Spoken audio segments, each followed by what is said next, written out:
अगर आप एशिया की किसी भी बड़ी और हलचल भरे शहर में जाएंगे तो आपको एक कॉमन चीज जरूर मिलेगी, वो है बहुत बड़ा निर्माण।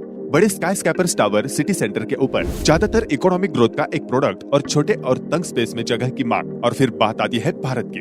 भारत में कुछ ऐसे शहर हैं जिनकी जनसंख्या पूरी दुनिया में सबसे ज्यादा है और चाइना के बाद पूरे कॉन्टिनेंट में भारत का सबसे ज्यादा जीडीपी है।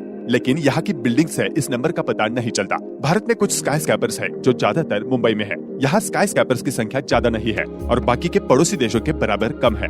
तो आज के इस वीडियो में हम आपको बताएंगे कि ऐसा क्यों है। इस वीडियो में आपको इंटरेस्टिंग जानकारी देंगे, तो एंड तक बने रहे और अपना नॉलेज दुगना करें। मुंबई एक ऐसा शहर है जो प्राय द्वीप पर बैठा है, जहाँ जमीन कम होने के साथ साथ महंगी भी है। ऐसे केस में डेवलपर्स को एक जगह के ऊपर कई सारी मंजिलें बनानी पड़ती है, जैसा कि न्यूयॉर्क और हांगकांग में होता है। इसके बावजूद मुंबई स्काईस्क्रैपर्स गेम से बाहर है। सोचने की बात है कि अगर भारत की जनसंख्या और संपदा इतनी ज्यादा है तो निर्माण कम क्यों है। इन सब का कारण है एक नियम जो बहुत कम लोग जानते हैं, जो कि इस देश को बड़ा बनने से रोक रहा है। इसी तरह से राजनीति, इंफ्रास्ट्रक्चर और पैसे भारत के स्काईलाइन को रोक रहे हैं। स्काईस्क्रैपर ऐसे जगहों पर विकसित होते हैं जहां स्पेस की ज्यादा मांग होती है। चाइना ने लगभग 1100 स्काईस्क्रैपर बनाए हैं, जो कि 200 मीटर लंबे हैं। उसके बाद आता है साउथ कोरिया, जिसके पास है 86, फिर मलेशिया जिसके पास है 61, फिर आता है इंडोनेशिया जिसके पास है 48। लेकिन भारत के पास सिर्फ 24 है और केवल कुछ ही बिल्डिंग है जो कि 300 मीटर के करीब है, और वो भी अंडर कंस्ट्रक्शन है। ये बहुत ही अजीब बात है, क्योंकि भारत में 1.4 बिलियन लोग हैं। लंबा होने की बजाय भारत बाहर की तरफ निर्माण कर रहा है।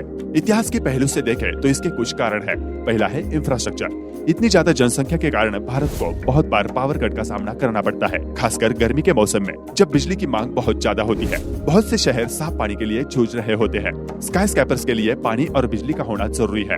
ऊंची बिल्डिंग छोटी बिल्डिंग के मुकाबले ज्यादा कंज्यूम करती है, इसलिए ये जरूरी है कि आसपास का इंफ्रास्ट्रक्चर उसे सपोर्ट करे। एक और कारण है एक बिल्डिंग कोड, जिसे सरकार ने अनिवार्य बताया है, जो कि दशकों से लागू है। इसे फ्लोर स्पेस इंडेक्स या फिर फ्लोर एरिया रेशो के नाम से जाना जाता है। एफएसआई फ्लोर के स्पेस के कुल अमाउंट जिसे डेवलपर बना सकता है और उस जमीन का प्लॉट जिसपे फ्लोर स्पेस बन रहा है, उन दोनों के बीच का रेशो है। ये कुल एरिया जो कि सारे फ्लोर्स पे बनाया जा सकता है। जितना कम एफएसआई नंबर होगा, उतना ही कम एक बिल्डिंग का वॉल्यूम और फ्लोर स्पेस होगा। शहरी डेवलपर्स के मुताबिक इस टूल को ऐसे इस्तेमाल करना है जिससे कि जमीन की कमी न हो। ऐसे एरिया जहाँ जमीन की कीमत ज्यादा है या सीमित है, उस एरिया के लैंड कॉस्ट पर यूनिट को कम करने में ये मदद करता है। बहुत से शहर ये कोड मानते हैं ताकि बिल्डिंग की हाइट ज्यादा न बढ़े। 1991 में नए कंस्ट्रक्शन पर रोक लगाने के लिए और बाहर के लोगों को बाहर रखने के लिए मुंबई ने 1.3 का एफएसआई लागू किया। ये नंबर कितना कम है ये आपको उदाहरण से समझाते हैं। न्यूयॉर्क के मैनहट्टन का एवरेज एफएसआई है 15। भारत के आसपास के देशों में ये ज्यादा है। हांगकांग का एफएसआई है 12, टोक्यो का है 20, सिंगापुर का है 25। मुंबई में हॉरिजॉन्टल विकास उसके ज्योग्राफिकल लोकेशन की वजह से सीमित है, क्योंकि वो एक आइलैंड है। इसके साथ ही कम एफएसआई विकास को और सीमित कर देता है। 2022 में मुंबई में रिस्ट्रिक्शन जरा कम हुआ। अब एफएसआई 2.5 से 5 के बीच आता है, जो कि एग्जैक्ट लोकेशन पर निर्भर करता है। भारत के बाकी शहरों में भी सेम या फिर कम एफएसआई नंबर्स है। भारत इन रिस्ट्रिक्शन की वजह हेल्थ और सुरक्षा बताता है।